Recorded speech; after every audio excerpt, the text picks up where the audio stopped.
The man who will destroy civilization won't be a barbarian, but someone who thinks he knows everything without knowing anything.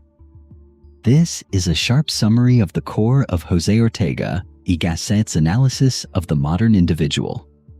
It's a sentence that doesn't come directly from his writings, but it captures and distills his thought, projecting it into the present. Ortega strongly suggests this in The Revolt of the Masses, the work where he exposes a new and paradoxical figure, the average man, educated yet ignorant, active yet inert, seemingly fulfilled yet unaware of the very world that sustains him. This person isn't the typical uneducated fool.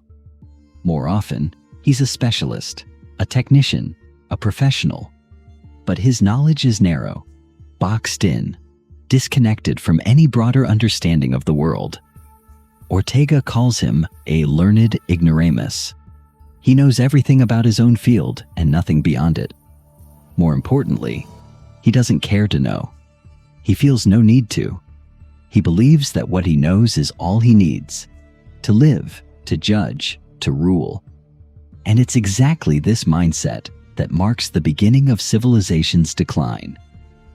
Because technical knowledge without critical thinking breeds arrogance, and arrogance mixed with ignorance is the most dangerous combination a complex society can face.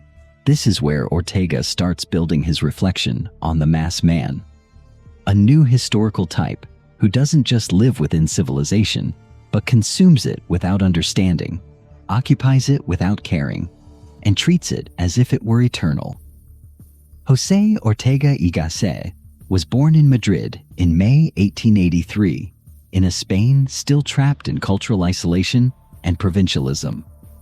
His father, a liberal newspaper editor, introduced him early on to the intellectual world. He grew up in a world that barely looked beyond its own borders. Ortega himself would later remark that the average Madrileño of the time didn't even wander beyond the streets of his own neighborhood, absorbed in the passive enjoyment of his own existence. It's in this context that something snaps: the need to absorb everything Spain was ignoring. Not surprisingly, in 1905, he moved to Germany with the intent of devouring German culture. He studied in Leipzig, Berlin, and Marburg, and his education took on a clear direction: philosophy not as abstract theory, but as a tool to analyze real, concrete life. When he returned to Madrid, he soon secured a professorship in metaphysics. But academia, for him, was never separate from public engagement. He founded the Revista de Occidente and wrote several works in a clear, direct style where philosophy, politics, and culture intertwined to expose the crisis of the modern individual. With this, Ortega established himself as one of the most influential thinkers of the 20th century. When the Spanish Civil War broke out in 1936, he was forced into exile. He lived in France, Argentina, the Netherlands, and Portugal. He returned to Madrid only in 1946 at the age of 63, despite criticism from his followers for accepting the Franco regime's permission to re-enter the country.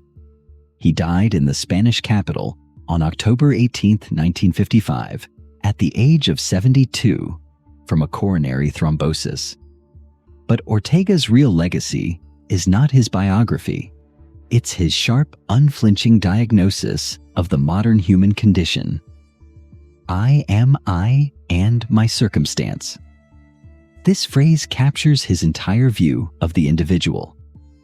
A human being is not an isolated entity, but the product of the context in which they are born and act. Circumstance includes everything around us: physical reality, historical time, institutions, values, social roles. And every person is faced with a task to transform that circumstance into a project. That's where freedom begins. Not abstract or absolute freedom, but situated freedom, exercised within given conditions through imagination, creativity, and concrete action. But what happens when the individual gives up that freedom, When someone accepts the world as it is, without asking questions, without shaping any project for it, Ortega's answer was clear. The mass man is born. The mass man is at the center of Ortega's fiercest critique. It's not a sociological concept, nor a social class. It's a human type, an attitude that cuts across wealth and poverty, education and ignorance. It's the person who lives comfortably within the technical and scientific prosperity of liberal democracies, yet has no idea where it came from. He believes rights, freedoms, and institutions are natural, eternal, untouchable. He doesn't know, or pretends not to know, that they are the product of centuries of struggle, error, and sacrifice. He mistakes civilization for nature. This is a person who no longer questions anything, who rejects complexity and lives on autopilot. Passive, like the mass itself. For Ortega, the issue isn't the number of people in the masses, it's their attitude. For the first time in history, the masses don't just follow. They want to rule. They demand the right to vulgarity, the right to ignorance. Not only do they see themselves as excellent, they demand that their mediocrity become the norm. And it's in this shift that the true crisis of civilization begins. Because today, the mass man is in control. Our time can boast this monstrous novelty, the right to be wrong. It's the abandonment of dialogue, of debate, of the pursuit of truth. It's the triumph of uninformed opinion, arrogant specialization, and ideological oversimplification. The mass man isn't illiterate. He's the hyper-specialized expert who knows everything in his own field and nothing outside of it. He's the scientist who ignores philosophy, the politician who ignores history, the engineer who thinks he understands the world, a learned ignoramus, a barbarian in a business suit. Behind this figure hides the true sickness of Western civilization, the loss of historical awareness, the absence of any wider vision, the disappearance of cultural elites, of creative minorities, of truly revolutionary generations. Because, as Ortega reminds us, it is never the masses that drive history forward. They are always individuals capable of reshaping the underlying beliefs of their time, people with courage and imagination, able to impose new ideas on a passive crowd. When these creative minorities disappear, history stalls, and society begins to rot. To save the West, Ortega called for a reform of thought, a new philosophy, a vital reason, one that could unite scientific knowledge with the concrete experience of life. A way of thinking that doesn't just reflect on being, but examines values, beliefs, institutions.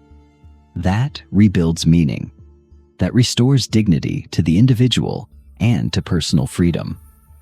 But this, he warned, cannot happen without deep self-criticism, without the ability to recognize mistakes, delusions, and false certainties. The idea needs criticism, like the lungs need oxygen. His work, The Revolt of the Masses, published in 1930, is perhaps the clearest attempt in 20th century philosophy to expose this decline. It's not a prophecy, it's a diagnosis. The illness is the surrender of individual responsibility. The cure is the rediscovery of freedom as commitment, as effort, as a project. The meaning of life consists in accepting one's inevitable circumstance and turning it into one's vocation. The one who will destroy civilization won't be an external enemy. It will be the ordinary man who stops thinking, the man who is content, passive, loud, the man who has everything, but no longer knows what to desire. This is Ortega's most powerful and timely insight, and it remains like a warning. Each person today faces a choice: to be part of the mass or part of the minority that, maybe one day, will truly be capable of changing things.